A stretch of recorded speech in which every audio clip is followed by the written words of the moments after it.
როგორც წესი, დრონის სამართავად საჭირო ადამიანი პულტით ხელში, რომელიც დრონს საჭირო მიმართულებით მიმართავს. თუმცა ტექნოლოგია გაცილებით წინ წავიდა.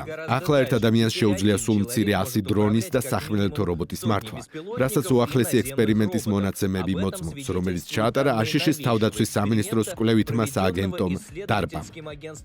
პროექტის Phone Commander-ი, რაც ნიშნავს ხროვის მეთაურს, ვირტუალური რეალობის ინტერფეისი იყენებს. ქალაქის მოდელის შიგნით დრონების სამართავად. დავალების მიზანია ქალაქის გარემოში ნავიგაციის გამოცდა, ის რომ დაბრკოლება, ელექტროხაზები, აირიდოს და საჭირო სადაზვერვო მონაცემები ააგროვოს.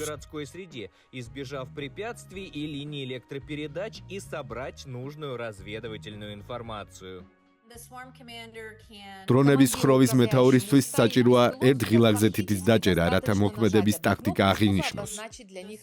რის შემდეგაც ჯგუფი დანიშნული მიზნის შესრულებას დაიწყებს.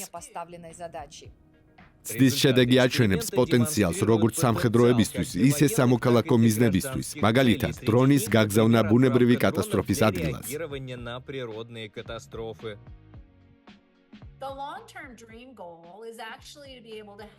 ხანგრძლივადიანი მიზანი მდგომარეობს იმაში, რომ ჰქონდეს რობოტების სხვადასხვა ჯგუფი, რომლებსაც ადამიანები ხელმძღვანელობენ, რაც დაგვეხმარებოდა მაგალითად ტყის ხანძართან ბრძოლაში ან სხვა ბუნებრივი კატასტროფის დროს და საზოგადოებას დახმარებას აღმოუჩენდა. გვინდა რომ ადამიანებმა ყურადღება მოიკრიბონ დავალებებზე, რომლის შესრულებაც რობოტებს არ შეუძლიათ.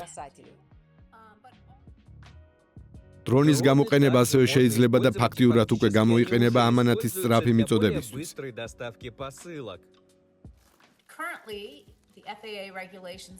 ამჟამად აშშ-ის სამოქალაქო ავიაციის ფედერალური სამმართველოს წესები ერთი ადამიანის მიერ მართვადი საფრენი მოწყობილობების რაოდენობას ზღუდავს. ვიმედოვნებთ, რომ მომავალში გაიზრდება. ამ დროისთვის პროგრამა ჯერ კიდევ შემუშავების საფეხურზეა, მაგრამ კვლევრები ამბობენ, რომ წარმატების შემთხვევაში ცდის შედეგები სწრაფად მონახავს გამოყენებას, როგორც აშშ-ში, ისე საზღვარგარეთაც.